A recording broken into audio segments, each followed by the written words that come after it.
শরিকানা কুরবানির ক্ষেত্রে সবার ভাগ সমান হতে হবে। মনে করেন 7 জন মিলে একটা গরু কুরবানি দিবেন, 7 জনের টাকা সমান হতে হবে, 7 জনের গোশত সমান হতে হবে। কারো যদি 1 পিস গোশত কম হয় কারো কুরবানি হবে না, খুব কঠিন।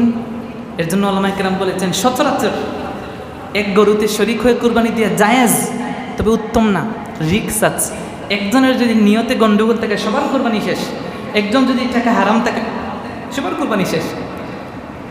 এলাকার মধ্যে কিছু মুরব্বী আছেন দাড়ি পাকনা, বেশি বুঝদার, মাথা মোটা, ওরা কি করেন শরিকানা কুরবানিতে বউল আছে না, বিভিন্ন পাত্র দিয়ে বা বিভিন্ন হাত দিয়ে ভাগ ভাগ করে দিবেন, নেন না ভাই হবে না। শরিকানা কুরবানির ক্ষেত্রে দাড়ি পাল্লা দিয়ে মাপতে হবে, কি করতে হবে, সাবধান, গোশত আলাদা, হাত দিয়ে আলাদা মাপতে হবে, তারপরে 7 জনের ভাগ 7 জন নেবেন। কিন্তু যদি হাত দিয়ে বেশি বুঝদারি করে হাত দিয়ে ভাগ করে দেয়, কোনো একটা পাত্র দিয়ে ভাগ করে দেয়, কারো কুরবানি হবে। এজন্য শরিকানা কুরবানির ক্ষেত্রে মাসালা কিন্তু খুবই কঠিন।